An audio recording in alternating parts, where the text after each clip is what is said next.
எடப்பாடி பழனிசாமிக்கு எதிரான அவதூறு வழக்கின் விசாரணை செப்டம்பர் 19ஆம் தேதிக்கு ஒத்திவைக்கப்பட்டிருக்கிறது. அண்மை செய்தி. எடப்பாடி பழனிசாமிக்கு எதிரான அவதூறு வழக்கின் விசாரணை செப்டம்பர் 19ஆம் தேதிக்கு ஒத்திவைக்கப்பட்டிருக்கிறது. தொகுதி நிதியை தயாநிதி மாறன் முறையாக பயன்படுத்தவில்லை என பேசியதாக எடப்பாடி பழனிசாமி மீது அவதூறு வழக்கு தொடுக்கப்பட்டிருக்கிறது. எடப்பாடி பழனிசாமிக்கு எதிரான அவதூறு வழக்கின் விசாரணையானது செப்டம்பர் 19ஆம் தேதிக்கு ஒத்திவைக்கப்பட்டிருக்கிறது. விவரங்களை உடைய செய்தியாளர் ராஜகுமரன் வழங்கிட கேட்கலாம். ராஜகுமரன், வணக்கம். இது பற்றிய கூடுதல் விவரங்கள். அதிமுக பொதுச் செயலாளர் எடப்பாடி பழனிசாமிக்கு எதிராக நாடாளுமன்ற உறுப்பினர் தயாநிதி மாறன் தொடர்ந்திருந்த அவதூறு வழக்கு செப்டம்பர் 19க்கு தள்ளி வைக்கப்பட்டிருக்கின்றது. இந்த அவதூறு வழக்கில் ஆஜராவதற்காக சற்று முன்பாக அதிமுக பொதுச் செயலாளர் எடப்பாடி பழனிசாமி சென்னை மாவட்ட ஆட்சியர் வளாகத்தில் இருக்கக்கூடிய எம்பி எம்எல்ஏக்கள் தொடர்பான வழக்குகளை விசாரிக்கக்கூடிய சிறப்பு நீதிமன்றத்தில் நீதிபதி ஜெயவேல் முன்பாக ஆஜராகியிருந்தார். அப்பொழுது அவதூறு வழக்கு தொடர்பான விவரங்கள் எதிர்க்கட்சித் தலைவர் எடப்பாடி பழனிசாமிக்கு தெரிவிக்கப்பட்டிருந்தன. குறிப்பாக நாடாளுமன்ற தேர்தல் பரப்புரையின் பொழுது மத்திய சென்னையினுடைய மக்களவை உறுப்பினராக இருந்த தயாநிதி மாறன் தன்னுடைய தொகுதியின் மேம்பாட்டுக்காக வழங்கப்பட்டிருந்த 17 கோடி ரூபாய் நிதியில் 75% நிதியை செலவிடவே இல்லை என்று குற்றம் சாட்டியிருந்தார். அதற்கு எதிராக அவதூறு வழக்கை தயாநிதி மாறன் தொடர்ந்திருந்தார். 95% அளவிற்கு தொகுதி மேம்பாட்டு நிதியை பயன்படுத்தி இருந்த தன்னுடைய நற்பெயருக்கு களங்கம் விளைவிக்கக்கூடிய வகையில் எடப்பாடி பழனிசாமியினுடைய பேச்சு இருந்ததாக அவர் குறிப்பிட்ட அவதூறு வழக்கு தொடர்ந்திருந்த நிலையில் அந்த வழக்கு தொடர்பான விவரங்கள் எடப்பாடி பழனிசாமிக்கு தெரிவிக்கப்பட்டன.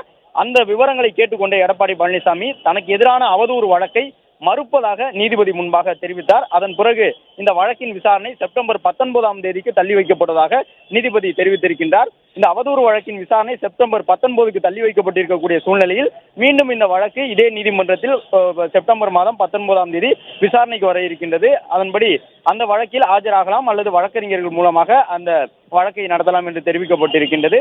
ஏற்கனவே 2 கட்டமாக இந்த வழக்கு விசாரிக்கப்பட்டிருக்கின்றது எழும்பூர் நீதிமன்றத்தில். அதன் பிறகு அங்கிருந்து மாற்றப்பட்டு எம்பி எம்எல்ஏக்கள் தொடர்பான வழக்குகளை விசாரிக்கக்கூடிய சிறப்பு நீதிமன்றத்திற்கு இந்த வழக்கு மாறுதல் பெற்றிருக்கின்றது. தற்போது ஆஜராகி இருக்கக்கூடிய அதிமுக பொதுச் செயலாளர் எடப்பாடி பழனிசாமி அவதூறு வழக்கை மறுப்பதாக நீதிபதிக்கு முன்பாக தெரிவித்திருந்தார். விசாரணையை சந்திக்க தயாராக இருப்பதாகவும் அதிமுக பொதுச் செயலாளர் எடப்பாடி பழனிசாமி தரப்பில் மனு வழங்கப்பட்டிருக்கின்றது. அவதூறு வழக்கை ஏற்றுக்கொள்கின்றீர்களா என்று நீதிபதி கேட்டபொழுது அவதூறு வழக்கை மறுப்பதாக தெரிவித்திருந்த எதிர்க்கட்சி தலைவர் அதிமுக பொதுச் செயலாளர் எடப்பாடி பழனிசாமி விசாரணையை சந்திக்க தயாராக இருப்பதாக தெரிவித்ததை தொடர்ந்து விசாரணையானது செப்டம்பர் 19ஆம் தேதிக்கு தள்ளி வைக்கப்பட்டிருக்கின்றது. அதிமுக பொதுச் செயலாளர் இந்த வழக்கில் ஆஜராவதை முன்னிட்டு அதிமுக வழக்கறிஞர் பிரிவினுடைய நிர்வாகிகள் 30க்கும் மேற்பட்ட வழக்கறிஞர்கள் வருகை தந்திருக்கின்றார்கள். முன்னாள் அமைச்சர் வளர்மதி உள்ளிட்ட முன்னாள் அமைச்சர்கள் சிலரும் வருகை தந்திருக்கின்றார்கள். அது மட்டுமல்லாமல் நூற்றுக்கணக்கான அதிமுக தொண்டர்கள் நீதிமன்ற வளாகத்திற்கு முன்பாக சாலைகளில் குவிந்திருக்கின்றார்கள். முக்கிய நிர்வாகிகள் நீதிமன்ற வளாகத்திற்குள்ளேயே அனுமதிக்கப்பட்டிருக்கின்றார்கள். செப்டம்பர் 19ஆம் தேதி மீண்டும் இந்த வழக்கு விசாரணைக்கு வர உள்ள நிலையில் இந்த வழக்கை எதிர்கொள்வதற்கு தயாராக இருப்பதாக எதிர்க்கட்சி தலைவரும் அதிமுக பொதுச் செயலாளருமான எடப்பாடி பழனிசாமி நீதிமன்றத்தில் தெரிவித்திருக்கின்றார்.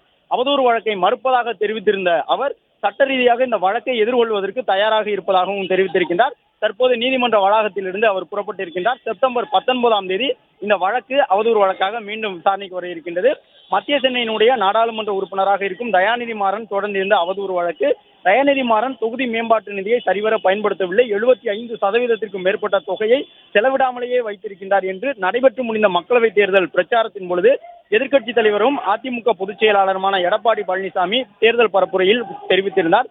அந்த கருத்துக்கு எதிர்ப்பு தெரிவித்து தயாநிதி மாறன் தன்னுடைய தொகுதி மேம்பாட்டு நிதியில் 17 கோடியில் 17 லட்சத்தை மட்டுமே செலவிடாமல் வைத்திருப்பதாக குறிப்பிட்டு இந்த அவதூறு வழக்கை தொடர்ந்துள்ளார்.